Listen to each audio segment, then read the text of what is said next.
to find out where he is on the barometer. It's either the renowned and the respected David Lynch. I mean, I want to almost get into this straight away, David, because that Villa draw yesterday, it's not a loss, but does it feel like one a little bit? I think in the cold light today now, it's always good to have time after the game to have a real think about it before we come and do these chats. So I think the disappointment's kind of ebbing away slightly after yesterday, because I think, ultimately we've got to consider the context, which is that it's not going to be 90 points to win the Premier League this season. I'm utterly convinced of that, and I've been saying that for a long time. Yeah. And so if you accept that that's the case, then good points are now back on the table. That's not been a thing for the past kind of 6 years, 7 years, 8 years. A good point hasn't really existed, but now it probably is back, and a point away to Villa, who are a good side, top 8 Champions League side. I know they were up for it. It was under the lights at Villa Park, tough place to go. Then I think you can accept it as kind of a good point, really. But obviously there are frustrations with the performance and elements of that. So that is disappointing. But I think, you probably have to take the positives, which are Liverpool's position is still incredibly strong. Everyone would have snapped your hands off to be in this position at this point. They probably didn't get what they kind of fully deserved from the game yesterday as well. So that's a factor. And because of other results have gone a certain way, we feel a different way because it kind of all adds up together, the emotions of it all. So there are a few kind of positives to take, and I think it's probably, I think supporters maybe won't feel as bad about it today as they did last night after the full-time whistle. Yeah, fingers crossed. Although Aura C's put that in the comments, Villa were missing both first-choice centre-backs and first-choice midfielders and right-backs were on the bench. So maybe there's that. And also, as you mentioned there, we had the chances, we were ahead, we just almost switched off, and whether that be because we were just leggy, we'll talk about certain players as well. Does that kind of still leave that lasting impression for you that ultimately, when it's all said and done, we had those chances, we should have won, and we gave up soft goals? Yeah, because as much as football is around, you want to dominate in midfield, you want to control the game tactically, you want to do all these things, you have to be good in both boxes. It literally is as simple as that. I've seen so many Liverpool sides down the years be decent in the middle part of the pitch, but then when it comes to being ruthless in both boxes, have been found lacking there. And that is the only thing, the difference between winning and losing, or sometimes drawing in this case, is what you do in both boxes. And Liverpool had chances to absolutely batter Villa yesterday. Honestly, it could have been one of those games whereas if it had ended 4-2 or 4-1, no one would have batted an eyelid on the basis of the actual performance. But they missed some really, really good chances, and then in their own box were weak because the big chances they gave up ended up in the back of the net. So that's the big frustration for me for Liverpool, because it's kind of weird because you kind of take it as a 3 games on the bounce. They didn't play well against Wolves in the second half. The Everton game was a poor one, but all 3 games kind of poor in very, very different ways. So Everton just was a poor performance. That I think a draw was the right result in difficult circumstances, great battling qualities, but ultimately a draw was merited, albeit it came in heartbreaking circumstances. Wolves, excellent in the first half, very, very poor in the second half, to the point that they couldn't even create a chance for a shot. And then this one, absolutely knocking the door down against Villa, playing really well ostensibly, for large parts of the game, and yet conceding 2 goals from kind of like 0.7 expected goals, only scoring 2, missing an open goal, missing a big one-on-one chance. So they're very, very different ways of kind of dropping points or being disappointed even if you win. And so that's why it kind of adds up in our minds. But I think if you're looking for positives, it's probably that if Liverpool repeat this performance against Villa over the remaining games, the likelihood is that they will win a lot more games than they draw or lose. So this is one where you can probably take a little bit more from it going forward. But of course, it is incredibly frustrating as well, because you do only get 1 point for that. Yeah, which probably is the frustration. And looking in the chat panel, as my wife will tell me many a times, I am a shit multitasker, so I will try and keep up with this as best as possible, because the comments are flying in here about Núñez, the manager's selection. So we will put it all to David, and we will try and get it through it all. I mean, on the chances missed, The two distinct ones, no doubt, David, which would stand out for you and everyone else, the Jota one and the Nunez one. And I'm probably going to give people a bit of PTSD with a couple of these. But the Jota one, expect him to do better. Any mitigation you can offer? No, not at all. It's a really bad miss. At least hit the target. We've spoken so often about how good a finisher he is. So there's no real excuse not to put that away. I mean, I do wonder with Jota, obviously this is his only second Premier League start since October. He's been starved for minutes. It's been a really disappointing season with the injuries he's had. You just wonder, because we know he can be a reliable finisher and has been in the past, how much rhythm is playing a part in that. I mean, I thought his general all-round play yesterday was a massive improvement. I think we are starting to see he is getting a bit more rhythm. But the way he misses that chance is so uncharacteristic. And I just think that is probably down to, the fitness issues he's had this season, maybe lacking that little bit of touch and composure in that situation, unfortunately. But of course, you're going to get that with Jota because he does pick up injuries. So that's not something that will solve itself going into next season. And I suppose the other big one, which we've got to talk about, and everyone seems to see this differently. I've seen you shouts of Szoboszlai shouldn't have passed it to him in the first place. He's in a good position. The Nunez missed chance. Any mitigation at all? No, that's an even worse miss. There's no mitigation whatsoever. He easily beats the defender there. He's got an open goal to aim at, and I know it's on his left foot, but he could basically pass it into the net. I don't understand what he's trying to do. And I mean, the thing is, there's the mitigation there with Jota, as I say, with his fitness issues maybe, but with Nunez, this is just what he is, isn't it? This erratic finisher we've come to know over the past 3 years. He just isn't very composed in front of goal, and he can do things like that at moments, and it will cost you in games. So, it's just unbelievably poor. And I see the criticism of Szoboszlai for passing it. I don't understand that at all. I mean, there's an awful lot of incredibly confident finishers on Twitter, judging by the comments I've seen. But that is a tough chance. I don't care. It is one-on-one, and in a striker in that position, you think they're going to pull the trigger and they probably put it away. But it is not an easy one when the keeper closes the angle like that. It's not a straightforward finish by any means. And so if you can turn that into I've seen different models give it a different XG score, but anything from kind of 0.79 up to 0.89 or whatever. So basically a penalty or more. If you can turn a chance into that, the expectation should be that your £85 million centre forward just taps it into the net like any normal person would. So I just can't. I can't understand the criticism of Szoboszlai there. I think it's a brilliant execution, great decision making, let down by an insane finish for which there is no mitigation. Yeah, I can't disagree with anything that's said there. And the comments are flying in around Endo, the gaps, the fixtures coming up, Salah carrying the attack. I promise we will get through them all. They will all be put to David at some point as well.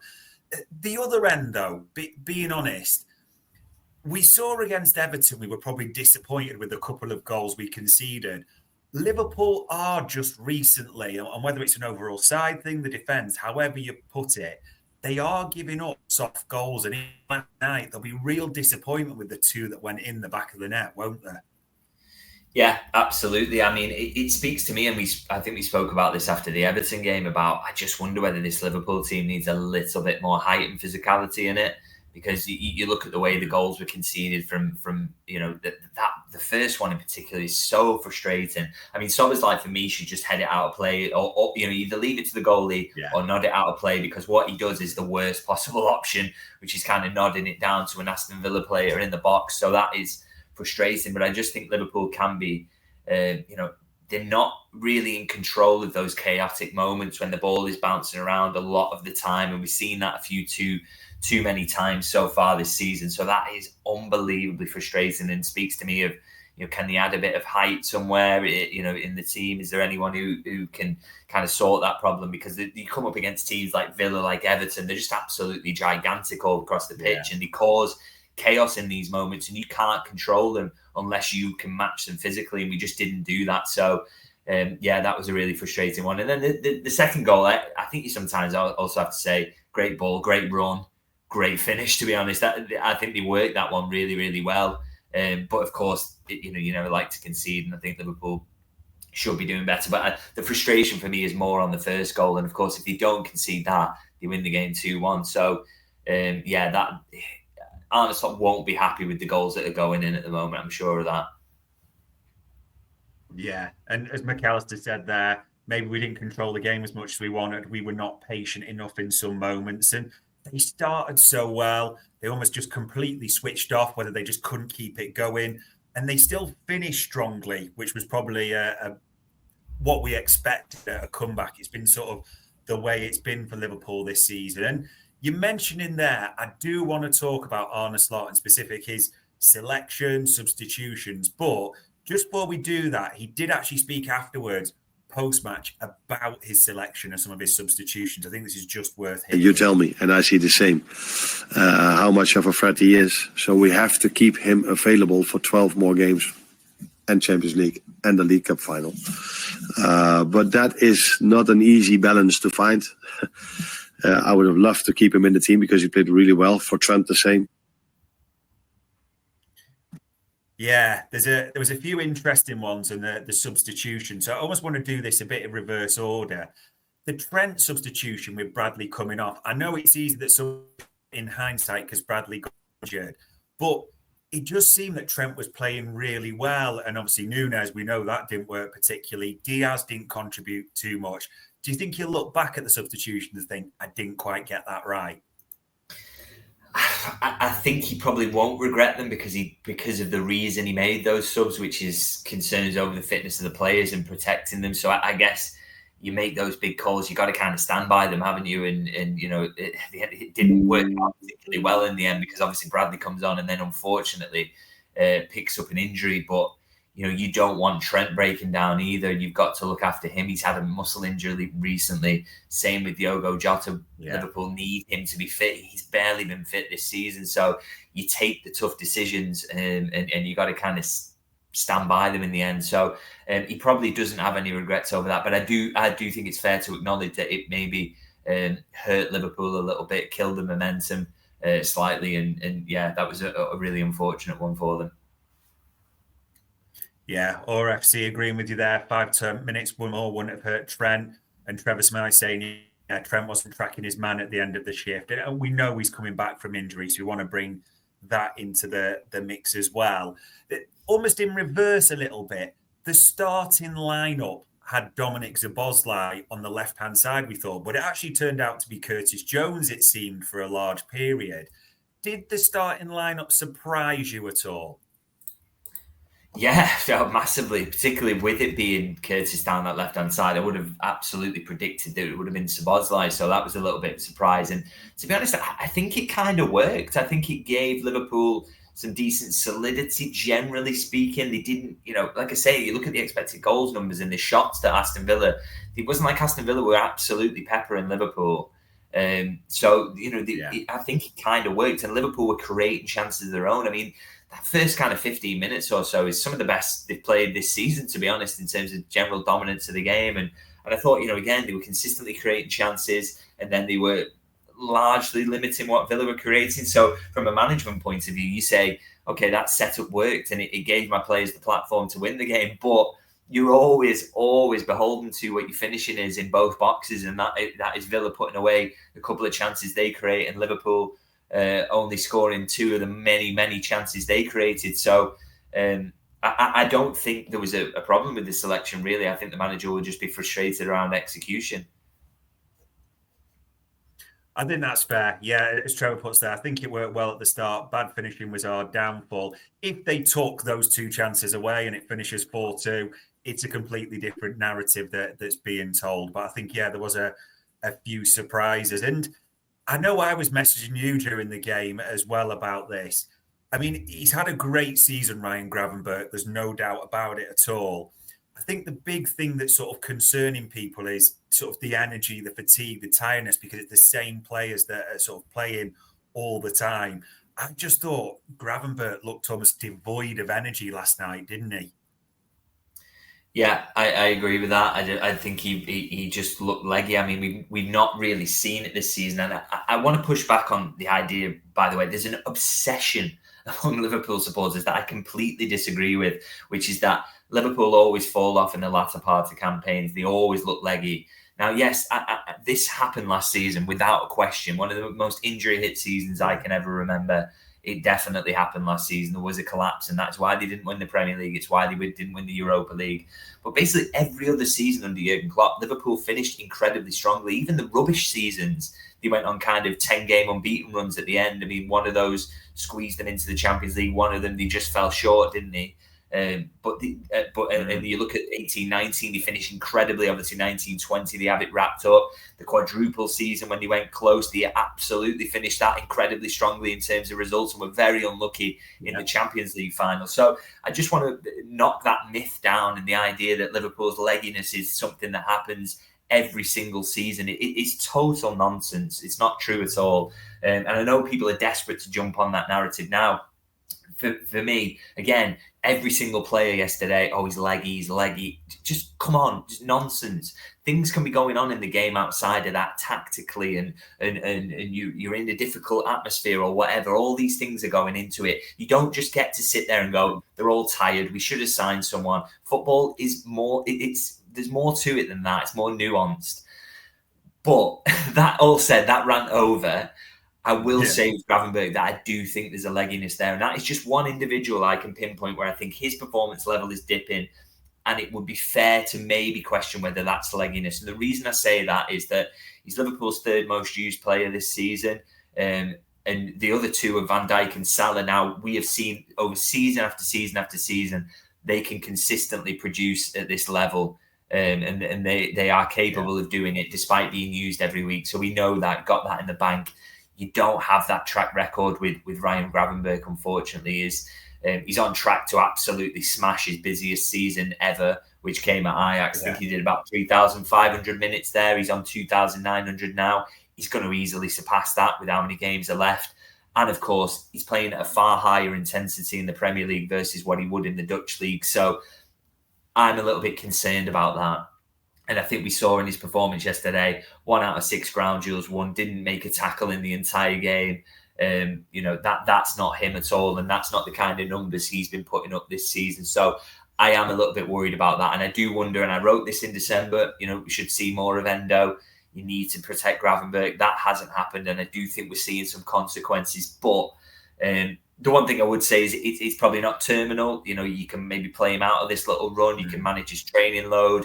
Maybe we will see a little bit more of Endo when the fixtures aren't as difficult as they are at the moment. But I would like to see a little bit more management around that, because I'm a touch concerned. But like I said, I don't think he's going to be like this for the rest of the season. So hopefully it can kind of work itself out, and we see the best of him, because I do think he looked a little bit off it last night. Yeah, and a few are mentioning there about the physical teams when we struggle. A few mentioning the comments panel about Endo. It's the bit about the slot selection I kind of wanted to finish on, but I did want to ask you this. He's talking about a good squad, and we've talked about how there are good options, but we have to be honest at the evidence at the moment. There seems a huge reluctance for Slot to use Endo, Elliott. I know people might separate Chiesa. Kwanzaa even feels because of what happened to Bradley. Do you think that is something? Is it a slight concern that Slot does not seem to want to rotate unless absolutely forced to almost? Yeah, I agree. It's a concern. It's something I don't really understand either, the reasons behind it. I mean, it's absolutely... I think there's a perception that Slot was crying out for players in January and got denied them, and similar in the summer when they didn't get Zubimendi, that FSG said no, we're not signing anyone then. I can guarantee that's not how that worked. The football staff took a decision about what they had and what they needed, and they felt that they had a good enough squad that they wanted to keep together. They wanted to keep that rhythm and ride this till the end of the season. Now, that's absolutely fine to decide that. But where I think it deserves criticism then is if you are having issues where you're not making full use of your squad, and you are starting to see some signs that the energy's maybe not right at the top level where it was at the start of the season. I mean, is there no chance that Harvey Elliott can come in for any minutes in any of these games? Is there no way that Endo couldn't have come in and helped Ryan Gravenberch out a little bit? For me, I don't really understand that. For me, that's a misuse of a very, very good squad. I accept that Harvey Elliott probably doesn't start every week for a side that romps to the title, and similar with Wataru Endo. There's no doubt about that. surely good enough to come in for hit minutes here and there, come in the games at Anfield that you're expected to win. Particularly when Gravenberch's looking leggy like he is, and he hasn't got that track record of doing all these minutes. It's I would have just liked to have seen Slot use the squad a little bit better during this run, and I think he's paying the price for not doing. But you hope that he can get away with it and it'll be okay. But it's just one little kind of blot on his copybook, I would say. Yeah, it will be interesting to see how this unfolds over the coming weeks, and say how leggy players look if there is any rotation. I do feel like we are kind of bumming people out, but that is the point, to analyse the game last night. So let's try and bring a little happier mood music. I mean, this man, the Egyptian king, he is the great hope. I almost feel we talk about this most weeks. We are just becoming absolutely numb to his greatness. We almost expect a goal and assist, don't we, every week? We should just clarify again, the stats and the numbers he's putting up are frightening, aren't they? Yeah, it's absolutely ridiculous. I mean, 39 goal contributions in 26 Premier League games, and he's been doing really well in the Champions League as well. So he's just absolutely outrageous. The best player in the world, no question. And every time Liverpool are dropping points in these games, I kind of look to him and think, I feel sorry for him that this is happening, because he deserves so much better. He deserves this league title to be essentially wrapped up with the form he's been showing this season. So it's a little bit of a shame for him, but he's been, his performances are out of this world at the moment, aren't they? And if you can keep this going to the end of the season, I don't think, even with the kind of issues that are maybe going on around him, it'll be enough to fire Liverpool to the league, no question about that. And I'm really interested actually with that 15 assist tally. I mean, he's got 12 games left. Can he get another 6 to beat the record of 20? He's got a very, very good chance, hasn't he? You need a bit of luck with that. The assist stat's a bit of a funny one, but I'd really love to see him break that, and he's got every chance of doing it.